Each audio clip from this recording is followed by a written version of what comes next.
PMO office में फैले भ्रष्टाचार की वजह से हरेन जोशी, नवनीत सहगल और एक लीगल सेल के सदस्य जैन साहब ने को मजबूरी में इस्तीफा देना पड़ा। हरेन जोशी महावीर महादेव ऐप के मार्फत से देश में जो खेल खेला है, विदेशों में जो खेल खेला है, इनके संबंध तमाम जगह बताए जा रहे हैं कि किस तरह के संबंध हैं। देश को लूटने के लिए ये सेवा जो है आश्रम के नाम से, अरे भाई सेवा आश्रम क्या है, लूट तंत्र और रेपिस्टों का अड्डा बता देना चाहिए। जब प्राइम मिनिस्टर ऑफ इंडिया माननीय मोदी जी रेपिस्टों के साथ और जो है सेक्स का धंधा करने वाले के साथ, आप बताइए बनारस में जो सेक्स रैकेट पकड़ा गया, बनारस में इनके संसदीय क्षेत्र में जो कफ सिरप का जो है स्मगलिंग की गई, का नकली कफ सिरप पी करके आपके जो है मध्य प्रदेश में मैंने कई दर्जन बच्चे मर गए। आप मुझे बताइए, देश के प्रधानमंत्री हैं, परिधान मंत्री हैं, क्या हैं, इनके इर्द गिर्द जितने व्यभिचारी हैं, दुराचारी हैं, भ्रष्टाचारी हैं, आप मुझे बता दीजिए कि चुनाव आयोग जो है, जो उसके अधिकार क्षेत्र में नहीं है, एसआईआर के मार्फत एनआरसी करवा रहा। अब ये बता दें कि लोकसभा चुनाव के दौरान जो लोकसभा मेंबर जीत कर गए थे, जब एनआरसी नहीं थी, जिन घुसपैठियों के नाम पर आप एनआरसी या एसआईआर करा रहे हैं, कितने घुसपैठिए मिले? लोकसभा में क्वेश्चन पूछा गया, एक भी नहीं।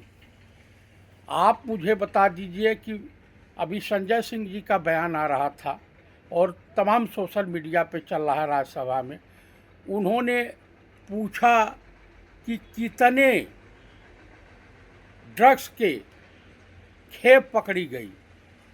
ड्रग्स के अवैध पैसे जो पाकिस्तान से और अफ़गानिस्तान के मार्फत हीरोइन, अफीम, चरस, ये जो भी ड्रग्स आते हैं हिंदुस्तान में इस्तेमाल किए जाते हैं, कृपया सरकार ने कहा कि अडानी पोर्ट पर 50 लाख, 25 लाख, इतने 100 लाख की जितने की भी पकड़ी गई है। तो क्या हिंदुस्तान में ड्रग्स तस्करी के माध्यम से आतंकवाद फैलाई जा रहा है?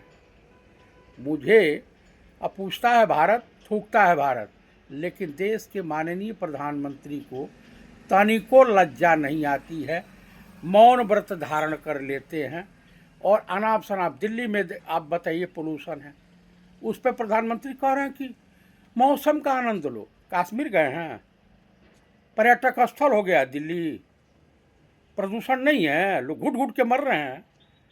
आपके तो पीएमओ ऑफिस में इस तरह का है।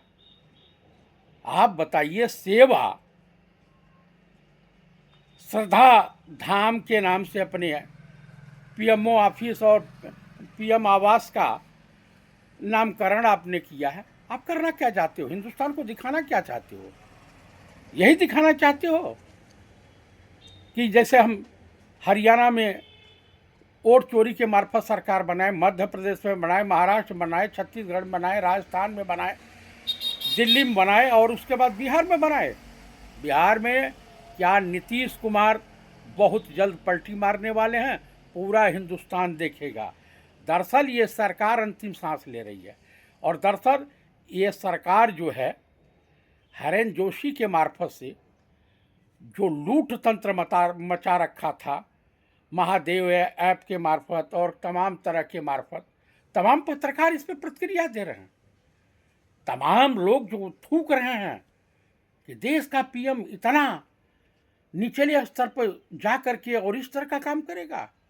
लज्जा आती है, शर्म आती है।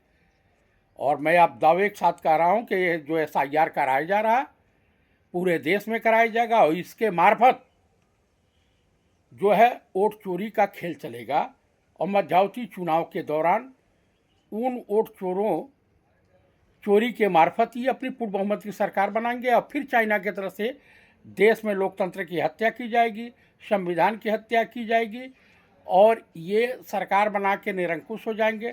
तमाम पार्टियों की मान्यता समाप्त कर दी जाएगी, पार्लियामेंट का कोई महत्व नहीं रहेगा, एक ही बोलने वाला रहेगा, पूरा हिंदुस्तान सुनने वाला रहेगा। इस तरह की व्यवस्था बनाई जा रही है। आरएसएस हेडक्वार्टर के वहाँ पार्किंग के लिए 1500 साल पुराना मंदिर तोड़वा दिया गया झंडेवाला दिल्ली में। अरे हिंदुओं, चुल्लू भर पानी में डूब मरो अंधभक्तों कि मंदिर तोड़वा रहा है। उतने मंदिर तो औरंगजेब नहीं तोड़वाया था जितना नरेंद्र मोदी की सरकार में हुआ, टूटा है। बेरोजगारी के ऊपर ये बोलने वाला नहीं है, महिला उत्पीड़न पर बोलने को तैयार नहीं है, देश की सीमाएं सुरक्षित नहीं है। सीडीएस लगातार बयानबाजी कर रहे हैं कि सेना के पास गोला बारूद का अभाव हो गया, अच्छे असलहे नहीं हैं। आप मुझे बता दीजिए, आप देश को गुमराह कर रहे हो। देश को गुमराह करके इस तरह से होने वाला है? कदापि नहीं होने वाला। और आपकी मंशा धरी की धरी रह जाएगी मिस्टर नरेंद्र मोदी और अमित शाह। आप लोग जाओगे जेल और हरेन पांड्या की वही हश्र होगा जो जगदीप धनखड़ का हुआ, या हरेन पांड्या के तरह से मार दिए जाएंगे, जस्टिस लोया बना दिए जाएंगे। क्योंकि पूरी पोल पट्टी पीएमओ की न खुले, किस तरह से करप्शन हुआ है, किस तरह से जो घपलेबाजी हुई है पीएमओ के मार्फत, किस तरह से अड्डानी के साथ खेल खेला गया है देश में, किस तरह से देश को लूटने का घिनौना कुकृत किया गया है। देशवासियों को इस पर ध्यान देने की आवश्यकता है, नहीं तो हिंदुस्तानियों तुम्हारे हाथ में कटोरा होगा भीख मांगने के लिए और बाकी कुछ नहीं बचेगा। इसी के साथ मैं देशवासियों से अनुरोध कर रहा हूं कि कृपया आप आरएसएस, बीजेपी के नेताओं और उनके कार्यकर्ताओं से सावधान रहें। यही देश हित में। जय हिंद, जय भारत।